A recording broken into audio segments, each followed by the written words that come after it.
Hello students, मैं doctor Anupreeta Mishra. आप अनुप्रीता मिश्रा से इलेक्ट्रिकल इंजीनियरिंग के चैनल पर इंडक्शन मोटर पढ़ रहे हैं और एक स्टूडेंट ने मुझे इंडक्शन मोटर से रिलेटेड क्वेश्चन पूछा था, कैन रोटर वाइंडिंग इन 3-फेज induction motor be wound in delta. मतलब रोटर पर जो हम रोटर बार्स देते हैं उन रोटर बार्स का कनेक्शन स्टार की बजाय डेल्टा हो सकता है क्या? तो बेटा स्टार भी हो सकता है, डेल्टा भी हो सकता है। और स्क्विरल केज इंडक्शन मोटर में तो हमारे पास पैरेलल स्क्यूड रोटर बार्स होते हैं जो कि एंड रिंग से शॉर्ट सर्किटेड होते हैं। मतलब ये रोटर बार्स एक दूसरे के पैरेलल होते हैं। यहाँ ना तो कोई सिंगल फेज सर्किट ना 3-फेज सर्किट, ऐसा कुछ नहीं कह सकती मैं। 3-फेज तो होता ही नहीं है। यहाँ पे simple rotor bars short circuited होते हैं एंड रिंग्स के थ्रू, जैसा कि आप फिगर में देख रहे हैं। अब स्क्विरल केज मोटर ही 90% यूटिलाइज होती है। कहीं कहीं स्पेशल पर्पस से वाउंड रोटर इंडक्शन मोटर हम based on the application wound rotor induction motor deploy करते हैं। अब क्या डिफरेंस होता है स्क्विरल केज इंडक्शन मोटर और वाउंड रोटर इंडक्शन मोटर में? तो स्क्विरल केज इंडक्शन मोटर में जैसा अभी मैंने कहा, रोटर जो होता है वो केज टाइप का होता है। मतलब कई सारे बार्स होते हैं, स्क्यूड बार्स मतलब ऐसे रोटर बार्स जो parallel to axis of the rotor place नहीं होते, या रोटर की जो स्लॉट्स होती वो parallel to axis of rotor नहीं होती, वो स्क्यूड होती, टिल्टेड होती। और ये कॉगिंग जब मैंने समझाया था फिनोमेना, उस दौरान मैं बता चुकी हूँ। तो ये स्क्यूड रोटर बार्स जो होते हैं वो एंड रिंग से शॉर्ट सर्किटेड होते हैं, जबकि वाउंड रोटर इंडक्शन मोटर में रोटर बार्स को हम 3-फेज कनेक्शन में देते हैं या उनका 3-फेज कनेक्शन बनाते हैं, चाहे स्टार में बनाए या डेल्टा में। बेस्ड ऑन द एप्लीकेशन हमें स्टार की रिक्वायरमेंट है या डेल्टा की, वो डिपेंड करता है बेटा। अब ऐसा क्यों किया? तो इंडक्शन मोटर जो होती है वो किस पर्पज से यूटिलाइज होती है बेटा? टॉर्क डेवलप करने के लिए, लोड को घुमाने के लिए। तो नेचुरली हमारा टारगेट क्या रहेगा? जिस पर्टिकुलर एप्लीकेशन में हम डिप्लॉय कर रहे हैं इंडक्शन मोटर को, वहाँ पर हमारा टॉर्क इतना मॉडरेट या सफिशिएंट हो कि लोड को टर्न कर सके, स्टार्टिंग टॉर्क भी इतना सफिशिएंट हो कि लोड को घुमा सके, ऐसा ना हो कि मोटर रिफ्यूज़ ही कर दे स्टार्ट होने से। तो बेटा पूरा इंडक्शन मोटर समझाने में मैंने आप लोगों को ये बताया है कि इंडक्शन मोटर का टॉर्क हम बढ़ा सकते हैं रेजिस्टेंस अगर रोटर बार्स का ज़्यादा होता है तो।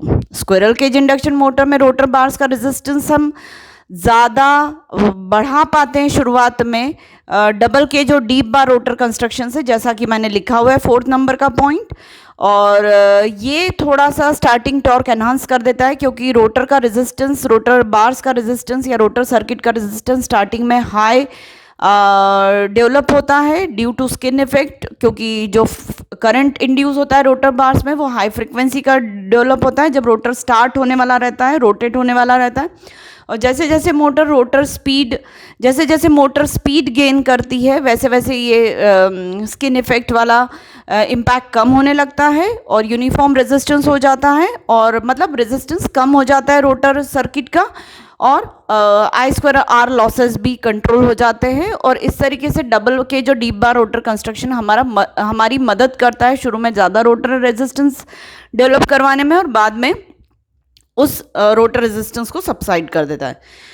पर अगर मुझे और ज़्यादा रोटर रेजिस्टेंस इंसर्ट करना हो तो क्या करूँ? तो I can not be dependent on squirrel cage rotor या स्क्विरल केज इंडक्शन मोटर। क्यों?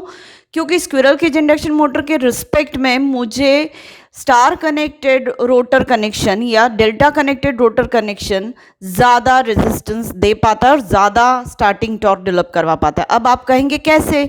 तो वो ऐसे बेटा कि 3-फेज सर्किट में 3 फेजेस है और तीनों फेजेस में हम एक एक स्लिप रिंग अगर लगा देते हैं, इस स्लिप रिंग से हम आगे स्टेशनरी रेजिस्टेंस कनेक्ट कर देते हैं तो सर्किट में हम रेजिस्टेंस बढ़ा पाते हैं, चाहे वो स्टार कनेक्शन में या डेल्टा कनेक्शन में। दोनों ही मैंने फिगर में दिखाया हुआ है और साथ में मैंने स्लिप रिंग्स भी लगाई हुई है। स्लिप रिंग्स के बियॉन्ड राइट साइड में हम रेजिस्टेंस कनेक्ट कर सकते हैं एक्सटर्नल। अभी एक्सटर्नल रेजिस्टेंस शुरू में हम रोटर सर्किट में ज़्यादा इंसर्ट कर दें, और जब रोटर या मोटर नॉर्मल स्पीड पे रोटेट होने लगे तो इस एक्सटर्नल रेजिस्टेंस को हम कट आउट कर दें ताकि I2R लॉसेस को हम कंट्रोल कर सके। मतलब मोटर की इफिशिएंसी की कॉस्ट पे हम टॉर्क पूरे टाइम ज़्यादा ना डेवलप कर पाए, हम बाद में रोटर रेजिस्टेंस, एक्सटर्नल रेजिस्टेंस को कट आउट कर देते हैं, तो इफिशिएंसी हमारी मोटर अच्छी इफिशिएंसी पे काम करता है, ऐसा बोलना चाहिए। तो मतलब ये समझ में आया कि स्क्विरल केज इंडक्शन मोटर में जो रोटर है वो सिंपल रोटर बार से जो पैरेलली कनेक्टेड है एक दूसरे से और एक्सिस के पैरेलल नहीं है, क्योंकि यहाँ पर हम कॉगिंग कंट्रोल कर पा रहे हैं। वाउंड रोटर इंडक्शन मोटर में भी रोटर बार्स हमारे स्क्यूड ही रहते हैं बेटा, पर यहाँ पर 3 फेज कनेक्शन है सारे रोटर बार्स के बीच में, ताकि हम ज़्यादा रेजिस्टेंस इंसर्ट कर सके हाई स्टार्टिंग टॉर्क डेवलप करवाने के लिए। पर हाँ, ये भी कहूँगी, मैंने एरो के साथ बीच में शो किया हुआ है कि स्क्विरल केज इंडक्शन मोटर से हम जब वाउंड रोटर इंडक्शन मोटर पर जाते हैं या डिज़ाइन बदलते हैं, मतलब दूसरे एक मोटर से दूसरी मोटर पर स्विच करते हैं, तो ऑपरेशन थोड़ा सा अफेक्ट होता है। जैसा अभी मैंने कहा कि इंडक्शन मोटर का मेन टारगेट क्या है, टॉर्क डेवलप करना, तो बेटा वो टॉर्क जो है वो डेवलप हो सके, किसी भी टाइप की उस टॉर्क को डेवलप होने में रुकावट ना आए। चाहे हम रेजिस्टेंस बढ़ा दे रोटर सर्किट का, फिर भी रुकावट आ सकती है, तो वो कॉगिंग की वजह से आ सकती है। तो कॉगिंग ना हो, मतलब मैग्नेटिक लॉकिंग ना हो, इसके लिए मेन डिज़ाइनिंग के टाइम पे ये ध्यान रखा जाता है कि स्टेटर टू रोटर स्लॉट्स का जो रेशो होता है वो नॉन इंटीजर टाइप का होना चाहिए, मतलब फ्रैक्शनल होना चाहिए, इंटीजर नहीं होना चाहिए, ये मेन ध्यान रखा जाता है। तो टॉर्क डिजायरेबल डेवलप करना है तो रेजिस्टेंस ज़्यादा रखना पड़ता है, जिसके लिए आप अलग अलग टाइप की इंडक्शन मोटर यूज़ कर सकते हैं। और वो टॉर्क डेवलप करने में किसी भी टाइप की रुकावट ना आए, तो हमको स्लॉट्स कैसे रखने पड़ते हैं, slot ratio rotor stator to rotor का नॉन इंटीजर टाइप का।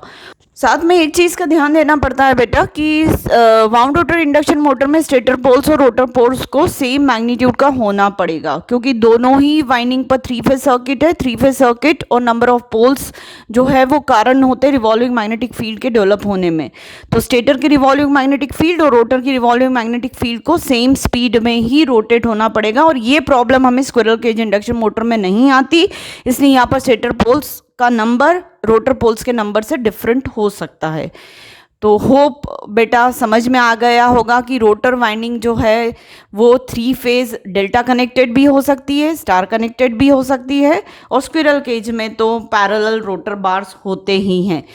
इसके साथ में मैं ये भी कह सकती हूँ कि सिंगल फेज इंडक्शन मोटर, जो कि अभी मैंने पढ़ाई नहीं है, आगे पढ़ाऊँगी, सिंगल फेज इंडक्शन मोटर में जिसमें स्टेटर पर सिंगल फेज वाइंडिंग हम दे दें, तो उसका रोटर भी 3 फेज का हो सकता है।